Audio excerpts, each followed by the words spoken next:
how you think about what it means to be productive in your law practice can either move you closer towards accomplishing your goals or move you away from accomplishing them. Learn what it means to be intentionally productive in this episode. Hello, how are you doing today? We are going to talk about intentional productivity, and it is very different from what you might think productivity means. If you don't have the skill of intentional productivity, you are going to make your life harder. You will feel more stressed. You will feel more pressure throughout your day. And ultimately, you will sabotage yourself from moving faster towards what you want to achieve. In this episode of Be a Better Lawyer, I'm sharing with you how to overcome the typical approaches to productivity so you can know whether you are unintentionally sabotaging yourself from achieving your goals, what to look out for to ensure you stop following an unhealthy definition of productivity that so many of us lawyers tend to do, how to strategize when it comes to the biggest enemy of all to productivity, which is email. One question to ask yourself daily that will help you take control of your productivity every single day, including today, and be a filter to become an intentional productivity powerhouse. You ready? All right. Before we start talking about productivity in general, I want to make sure you've downloaded a workbook that is going to help you become more intentional about your productivity. It's called Three Sneaky Problems, Stealing Your Time and Productivity, and How to Fix Them Now. Not only that, but you're going to be notified when my program Timepiece for Lawyers opens, so you can ensure you're more productive than ever with way less stress and overwhelm in your life. And we all want that. You can grab the workbook and learn more about Timepiece for Lawyers at dinacataldo.com/timepiece. That's PEACE.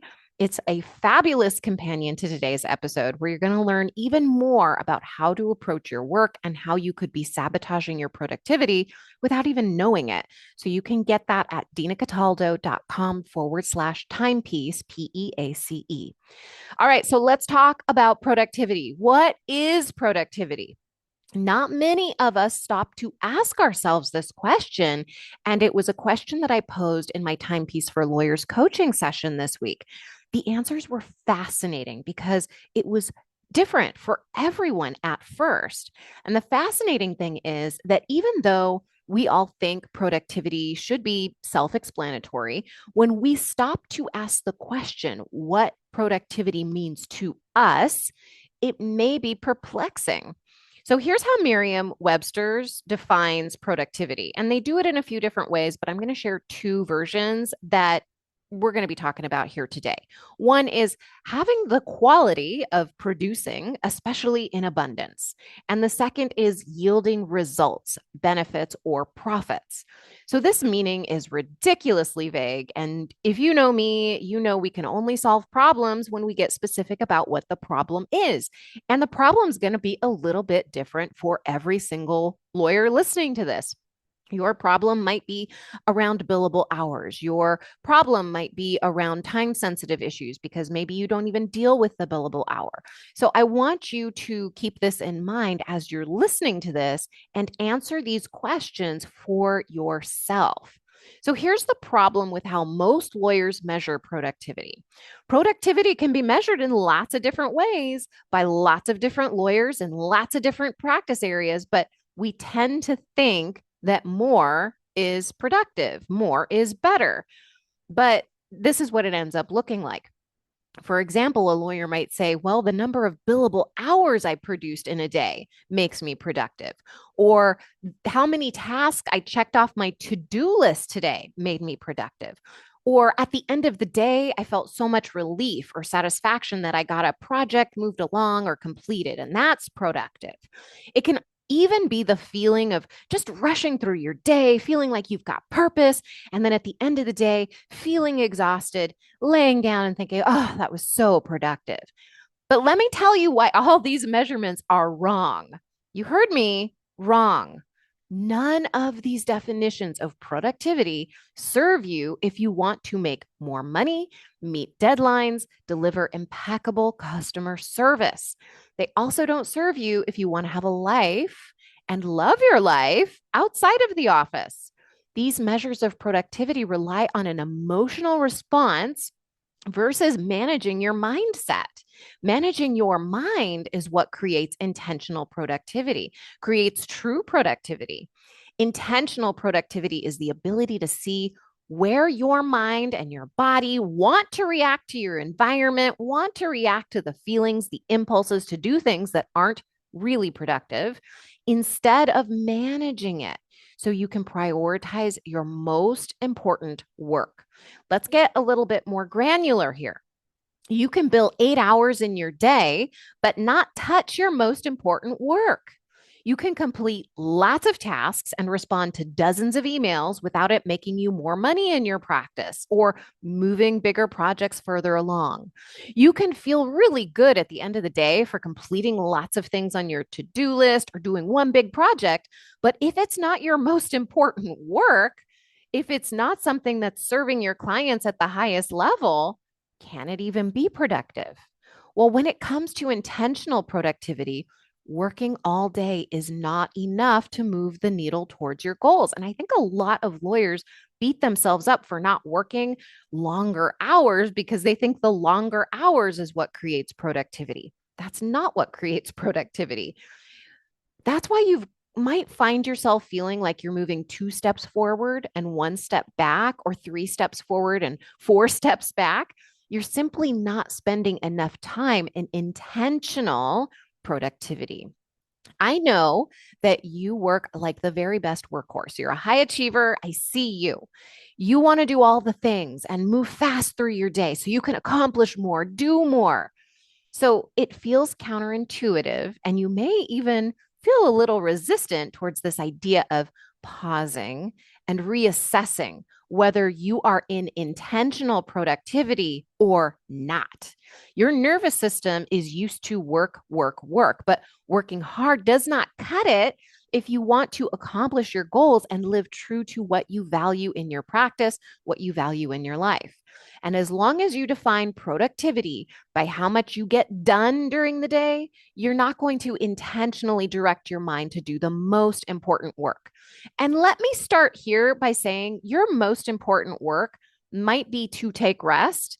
As I was creating this podcast, I was thinking about it in the lens of doing the things in your practice, whether it's moving along time sensitive work or billing and doing those things. But I don't want to neglect that oftentimes the most important work is to rest, especially if you are feeling sick and worn down. Your brain might want to check emails and feel the sensation of productivity, but that feeling of being productive is not productivity. The most productive thing may be to rest, and those emails sit in your inbox that are not sensitive. So just keep that in mind too, that your work may be, your most important work may be to rest. And think about that as I start talking through how to define intentional productivity for yourself. Important work is what we want to focus on when we're talking about intentional productivity. Important work will look different day to day, but you must define this for yourself before you get started doing the work in your day. So, this is the work that I do with my timepiece lawyers and with my one on one clients, because being intentional is what moves the needle towards your goals, whether it's billing more hours, whether it's streamlining your practice, whatever your goal is. You've got to really think these things through. And that requires mind management. But we're not given a class in law school on mind management. We're just taught to be workhorses. But being intentional requires that instead of you just jumping into the day, you pause and you assess. You pause and you assess what's happening in your brain and in your body. You pause and you assess what's going on in terms of your timelines. And we're going to talk about that here today. This is incredibly important because if you do not pause long enough to recognize how you're thinking, how you're feeling in your day, you cannot recognize the reactions you have. You can't recognize when you're shooting from the hip about what task to take on next instead of planning. You're wasting precious time and energy.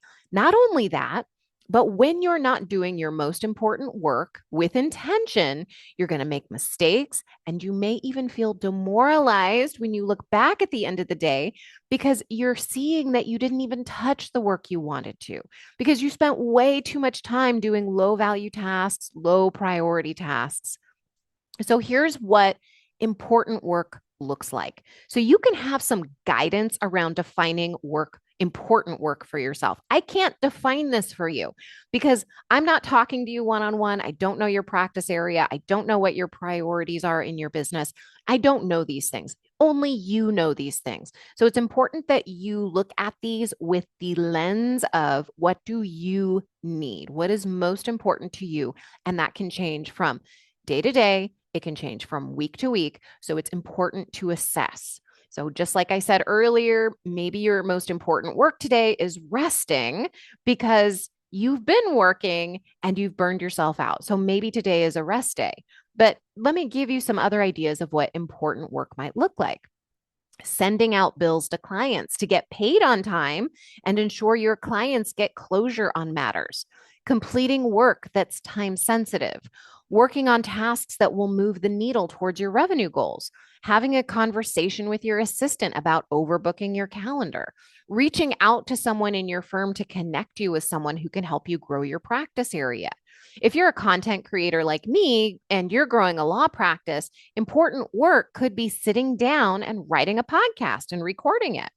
Your most important work is going to vary. It just depends on what day it is. It depends on what's going on in your practice area. And this is just something to notice because you need to intentionally manage your brain in order to be intentionally productive. And I'm going to give you a question to ask yourself soon to help you with that. So, your most important work is what I just mentioned, or those are just examples of what your most important work is. Now, here's what low value or less important work looks like. But you know what? I'm hedging here. This is plain old unimportant work that you've got to say no to if you want to be intentionally productive, if you want to create a law practice that you are achieving the accomplishments you want to achieve, whether that's revenue, customer service, or lifestyle. You got to stop tweaking the footers of your documents. I've had so many lawyers tell me that this is their guilty pleasure, tweaking the footers of their documents or tweaking a headline or tweaking those things when they have a deadline tomorrow. And that is just a sign that you're not being intentionally productive, that you're not managing your mind, that you're not managing your emotions in that moment. It's okay. It's something to notice though. Doing $60 an hour assistant work instead of training your assistant to do that work and freeing you up to do $300 an hour work. And here's one big one: constantly checking emails and responding to the alerts on your phone and on your computer. This is such a drain on your attention. Your attention is energy, my friend. The more attention you give to these alerts, the less energy and time you're going to have to take on the most important work in your day. Email is an enemy to intentional productivity. So you've got to be ruthless about how you manage your attention and your time with emails. Absolutely ruthless. One of my timepiece lawyers also had a thought about emails that you might have had too. She thought, if I reply to this email right now, then it's one less thing I have to do later. Seems like replying would then make her more productive, but it wasn't. It was having a lot of unforeseen consequences. Noticing what your brain says about replying to emails is essential if you want to be intentionally productive because your thoughts can sabotage you from your plan for the day. And you got to keep in mind at the beginning of the day, you've planned it, you know what's most important, and you're focusing on it. And so you've got to watch your brain as it wants to help you stray from that plan. You have to keep redirecting it. Like, this is the work I do with my clients: is keep redirecting, keep refocusing, keep understanding how you're feeling, what's causing these reactions so that you're not doing all of this unintentional, undesirable work when you have important work to do. I'm going to do a whole other episode just about emails because there's a ton of ways our brain sabotages our productivity. So if you're worried you're going to miss something or have some other reason you believe you got to constantly check emails, I've got you. It's in the works. For now, let's just focus on this one thought because it's a mindset that seems like it would create productivity, but it's actually creating the opposite. So let me remind you of that thought. If I reply to this now, it's one less thing I'll have to do later. Now, in the moment, if you're not paying attention, this seems really logical, but you got to bring yourself back to the present moment over and over throughout your day. Because when my client did this, she recognized that thinking this thought created this impulse, this urge to check email, to do and reply to these emails, even when it wasn't her most important work. So you've got to pause with it to give yourself enough time to recognize what's happening so you can redirect yourself. This is where mindset is so important. If you stop for a moment and examine what you're thinking, you can question whether it is even true. Can you even be intentionally productive if you're constantly replying to unimportant emails? If they don't directly relate to the important work you plan to accomplish in your practice, then the answer is no. When we simply allow our brain to go unchecked and unnoticed, when we don't examine the thoughts driving our actions, which is next to impossible to do if you're rushing through your practice and you're not trying to bring yourself back to the present moment, you can go down an unproductive rabbit hole that has you replying to emails all day long, even if they're not time sensitive or relate to your priorities, losing out on leaving the office when you want to because you've been focusing your valuable attention on your email instead of your priorities, missing out on having a more predictable schedule because you're constantly moving important tasks on your calendar to other days because you used up your time and energy on the unimportant tasks today. This brings me to one question you can ask yourself daily that will make you an intentional productivity powerhouse. To create a filter, you've got to control your mind around your work. And a really great filter is to begin asking yourself some questions because you can't constantly think you have so much to do or you're so behind, no matter how much you can look at reality and justify those thoughts. Those thoughts are not helpful. You've got to redirect your mind. You can stay in those unproductive thoughts. You can stay in those overwhelming, pressurizing thoughts, or you can redirect your mind. And I know because, if you'd asked me this 10 years ago, if you told me these things, my brain would have said, "Are you kidding me? Like, how the heck am I supposed to? What do you mean redirect my mind? Look at all these things that are on my desk."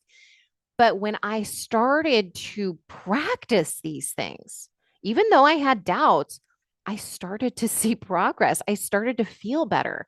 And that's what my clients are seeing, whether I'm working with them one on or timepiece, they actually implement these things. Like they sit down and they do the work. So if you're listening to this and you're not in one of my programs, then just try this, try it on, see what happens, see how you feel. This is what I had to do too, because it is so easy after years of practicing these beliefs, right? And a belief is just a thought we've practiced a gajillion times and now feels true to us, like it's reality. But when I practiced these things, even though I had some doubts, I started to see I felt better. And when you implement this, you will begin to feel more in control. So, this mindset that you have, if you're thinking about all the work you have to do and how much you got to do, and oh my gosh, I got to do this, I got to do that. Well, it creates a ton of pressure in your body that prevents you from calmly assessing your work. So then you can be intentionally productive. It creates all of this pressure where you're then reacting to your environment. You're constantly checking your emails. You're being super vigilant about things. You want to respond to everything right away because you think if I'm in a hurry, I'm going to get more done. I'm going to be more productive. But this that I'm teaching you here is how to be truly productive. So you've got to drop that mindset. You've got to let it go and you've got to do something different if you want something different. So here is the beautiful question a lawyer shared in Timepiece the other day that's going to help you. It comes from a litigator of 20 years who is a self proclaimed calendar convert. after going through Timepiece. She had never used a calendar before, and now she feels more control than ever over her practice. So here's the question she asks herself to become internally, intentionally productive in her day. I'm going to say that over again. So here's the question she asks herself to become intentionally productive in her day now when she notices that she's starting to feel overwhelmed by all the work that's on her desk. Here it is. What's your plan for the day? So simple, right? Such a simple question. What's your plan for the day? But that question assumes that she's a planner, that she is the type of lawyer who plans, the type of lawyer who is intentional. That question comes from someone who has created the identity of being someone who has control over her practice. So, this is why this question is so powerful when you begin to practice it. This one question now helps her redirect her brain so she can think intentionally about what's most important and she can get out of any overwhelm that maybe her body is feeling in that moment. This one question allows her to feel empowered to make decisions about how she uses her time. I love this. It puts her in the driver's seat. It can put you in the driver's seat. So instead of feeling like you're at the mercy of your work or the people walking through your door, you can feel like you have some power behind what you're doing and how you're doing it. It's a reminder that you have more power than you think about how your day goes. So let's do a quick run through of what you got from this episode so you can apply it to your practice right now. Number one, ask yourself what your measurement of productivity is. Two, ask yourself whether it makes sense, that measurement of productivity, given what you want to accomplish in your week or your day. Number three, what tasks do you notice yourself giving your attention and time to that are unimportant or low value tasks instead of important tasks? And number four, remind yourself to consciously ask yourself, what is your plan for the day? There's two ways you can work with me to become more intentional and deliberate in your work. Be more focused and grounded. Feel more peace and ease every single day in your law practice. One is in my private coaching container where I work with you 6 months one-on-one to focus your energy on making more money in your practice, feeling more peace and ease every single day, and creating a life that you love. The other is in my 12-week group coaching container called Timepiece for Lawyers, where we focus on time management, mindset, and strategies that will put you in the driver's seat of your practice. You can get all the details for both of these at dinacataldo.com. And you can find all of the goodies that I talked about here in the show notes as well. All right, my friends, thank you so much for listening. I will talk to you next week. Bye.